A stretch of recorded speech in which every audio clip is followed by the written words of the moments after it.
Hi YouTube! So a few days ago I made a video saying that I'd make this video and I was going to film them all on the same day, but that didn't happen. So a couple of months ago I went to France. I'm not going to tell you where we went because I don't want people trespassing on the property to see if there's actually like ghosts and stuff. If you want to stay there you can private message me and you can book it for yourself. So we were travelling through France and we came to what we thought was the place where we were staying. We parked up somewhere and it was just like a ghost town. There was nobody there, no noise, it was just all silent, and I'd never been anywhere like it. It was like a scene off a horror movie or something. I felt like, because like where we parked there was like an old abandoned tractor right next to the car and like an old abandoned mill and stuff, and I was like, oh my god, there's gonna be somebody that comes out and like grabs me or something. So they left me in the car to go see if there were anybody about that they could ask, and they found somebody, so they guided us to the house where we were staying. So we went to the house and the house was absolutely beautiful. Like, it had 3 stories, well what I thought was 3 stories, but the 3rd story was like an attic, so they just left it to ruin, like the whole staircase going up, so it was really like, it was quite hard to walk up. I mean the steps in general, like the ones that went up from the bottom floor were quite hard to walk up, they were really uneven, but the house I think was all like handmade. They didn't get like a proper constructor maybe. I'm not too sure obviously because I don't know like the full history of the house. We did have a look. It was apparently converted from a barn and it was really old, but the staircase was really uneven and really hard to walk on. And there was about 6 or 7 bedrooms, I think there were 6 actually. They were all double rooms, and then one downstairs had 4 beds in. So the kitchen was absolutely beautiful. And I felt like, because I believe in ghosts, like if I ever go to a ruin, I can sense like if there's a ghost there or not. It's weird, you feel like it's more empty than it should be, but there is a presence there. It's weird. I feel like there's somebody in the room, but it's really proper empty. Like if you go into a new house that feels empty, but it's more empty than that. That's my way of when I feel ghosts. I don't know if everyone's the same, but yeah. But the kitchen, I didn't feel like that at all, but everywhere else in the house I think I did. Like most of the bedrooms I did feel like there was something there. When I walked into the corridor of the house I didn't really feel something, but upstairs on the corridor upstairs I did feel. It's weird. I can spot out each room and like if there were a ghost in there and stuff, but I'm not going to go through them all. So after we'd arrived at the house, we went to have a drive round, see what were open. There wasn't actually that much open when we like went travelling places, and then we came across a pub. So we tried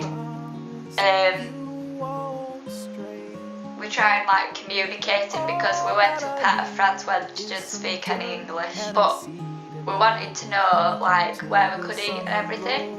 So we just asked this lady, and then she drew a map out for us, for like she knew where we were staying, because I don't know, there must be a famous house or something in France.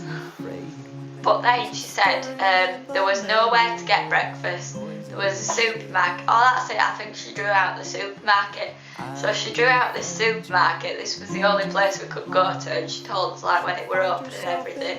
There were not really any bars around us that were open or restaurants, and it were all quite a good drive to get to places that were restaurants and everything.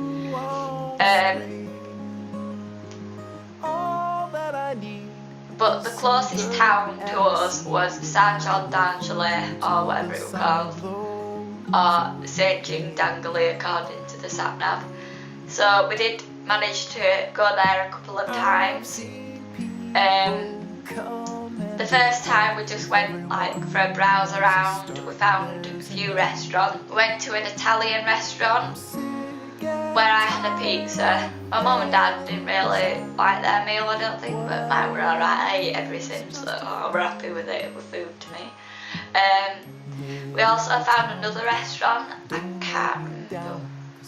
I think it was called Scorpion or Scallion. It was called Scallion. Oh, that was beautiful. It was like a really posh restaurant, and they had complimentary meals. Well, not meals, but little bites to eat, and they'd take them to your table, one each, and oh, it was beautiful. So on the way back from the supermarket, sorry, I went a bit off topic there, we saw two cars pulled up, and there were two men outside the cars, and my dad, or I, or somebody, noticed that they were my uncles.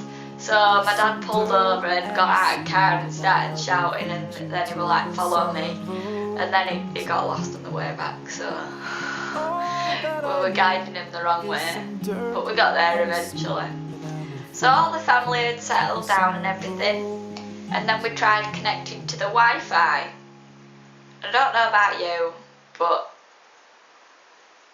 I can't live without Wi-Fi in somewhere so secluded as that. It was like a 20-minute drive to everywhere was shut. We got it to work eventually, but it was really slow, and like, because there were 15 of us in the house, so if everyone were on Wi-Fi at once, it couldn't cope with it.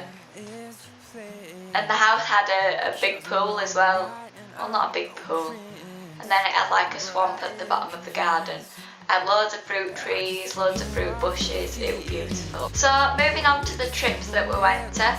As I mentioned previously, we went to Saint-Jean-d'Angely. We went there. I've described what happened there. We just went to shops and stuff. There weren't any spectacular shops. There were a few shoe shops. It was a little town, but it were open. That's the main thing. But we also went to La Rochelle. We went here a few times and we found that it was amazing. Everywhere we went was just amazing. To me it was like Manchester. Like, you know, like how big Manchester is. If anyone's from the UK, I've never been to America, so I can't compare it to anywhere there. Oh, I found this beautiful furniture shop. Like, if I could go back, if I had my own house and I could go back, I'd definitely get something from there, because it was just loads of like unique furniture, and it was like, look through a window and it was like bubbles everywhere. That's all I can describe it as, really. But there were like really nice clothes shops and everything, and it was just really nice. We also went to the aquarium in La Rochelle. This was apparently the #1 aquarium in the world or something, or in Europe. It was really good. I mean, I don't like crowds, and there were a lot of push chairs, so I couldn't really cope with it because it was really busy as well. But then we went to Cognac. Yeah, in Cognac, me and my cousin were like just having a wander around, and then we came across this really nice furniture shop. And I saw this little piggy bank in the window, but I didn't get it because we went in and there were all like people in suits and like really posh ladies, and we were there like in a shorts and vest top and backpacks, and I didn't really feel like I were part of the shop, so I got a bit scared. That's a bit weird.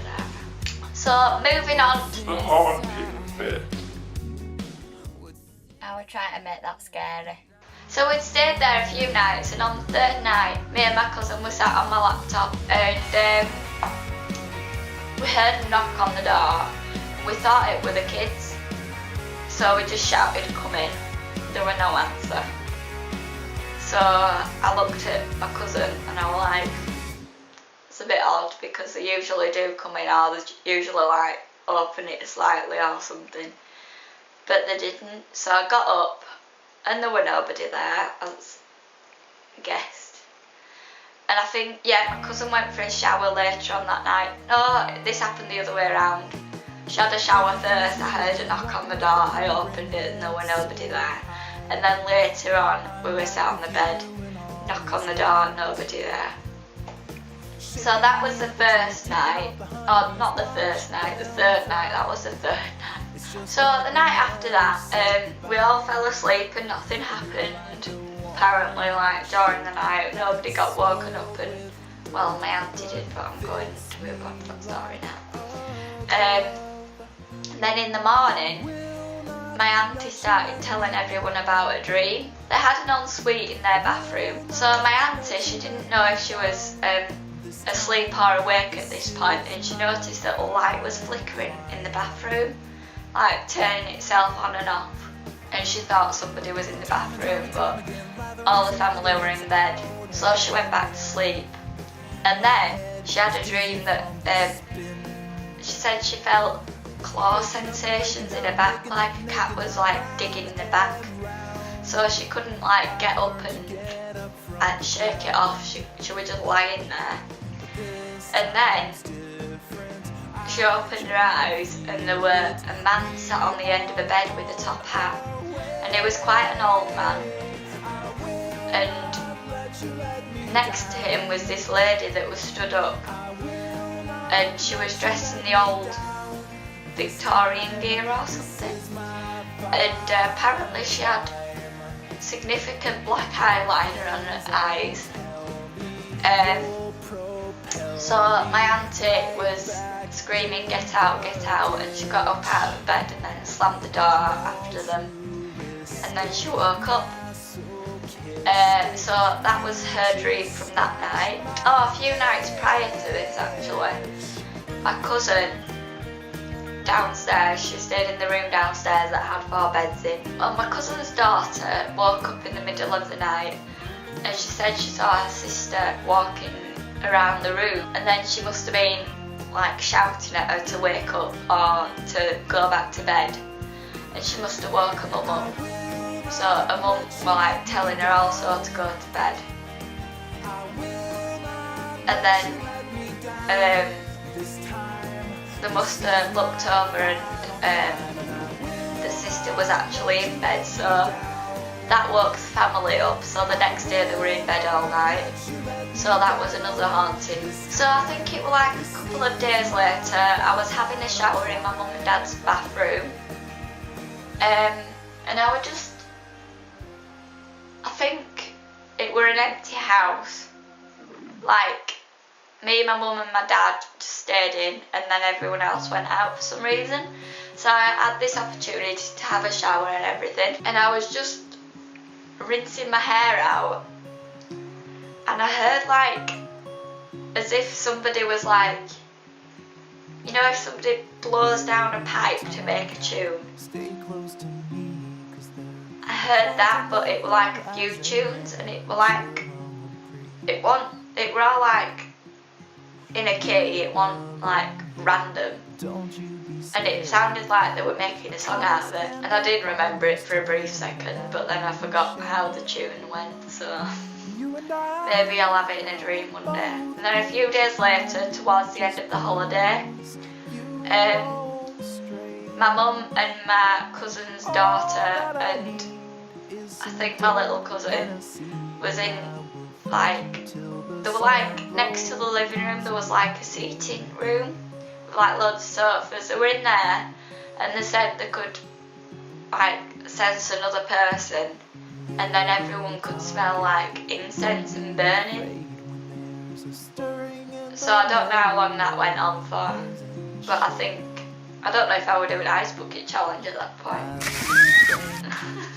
And then finally, I think, well, this is the last occurrence that I can remember, but at the end of the holiday we were just briefly talking over what had happened in the house, and my dad mentioned that his hat that was on the end of his bed, he woke up with it wet every morning, like soaking wet, and it only rained one night, so it can't have been because of that. And no, he didn't wet the bed. And then that's all the hauntings that I can think of right now, but I've got two more notes down that I've remembered from the holiday. So as you may know, in France they do like to ride the bikes, and I was sat by the pool and I could hear like music, like, and I thought it was the house next door who shared the pool with us, but my mum actually notified me that they went home that day. So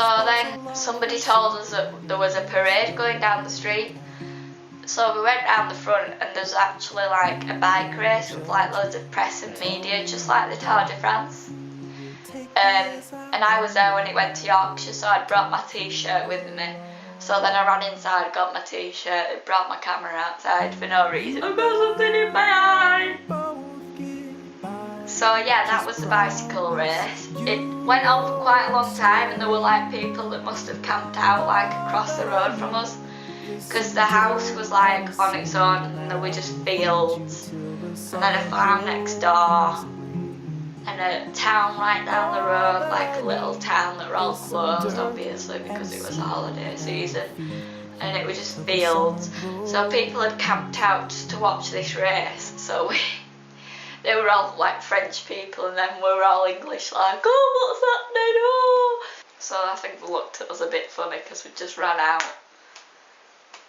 Like, we'd never seen people on bikes before. So that was that. And then on the last day, now I'm a collector of rubber ducks and my boyfriend wanted to send me something special, so he'd sent me a duck from online, so it got delivered from Germany, and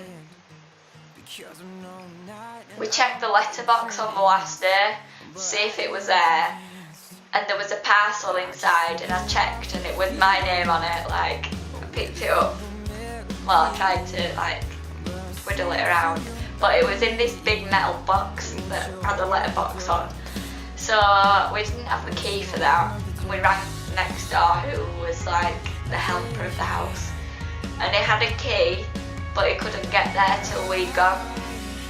So me and my dad went and got the barbecue tongs out and like all the tools. We were like wrestling this rubber duck and we finally got it out of the box. Yeah, that was another story, but yeah, we were very agitated that we couldn't get that duck out, but we finally got it out. And that was the end of the holiday. We went for 10 days and it was lovely, but I think next time I'd go at a different time and maybe a little bit more like open, because we couldn't even go for walks anywhere, we couldn't go for a drink. Like if me and my cousin wanted to go or stay out a bit late one night, we couldn't do that because we are of age, drinking age, but we couldn't do anything because we were just stuck inside. Like, but it was lovely to spend time with the family and we never got bored because there were like loads going on and it was just really nice because I don't really see my family that often, but yeah. So that's my France video. I hope you enjoyed my little stories. I'm not very good at telling stories, I need to get more into it. So that's my video, thanks for watching, I hope you enjoyed it. If you did, give it a thumbs up and subscribe if you like, or leave a comment down below and say like if you've been to any haunted houses or if you've got any videos on hauntings. They're really like intrigued into hauntings and like haunted houses and ghosts and stuff, paranormal activity. But yeah, if you've got any videos on that matter, please let me know and I'll be glad to watch them, or if you recommend anybody really. Thanks for watching, bye! What's inside? What's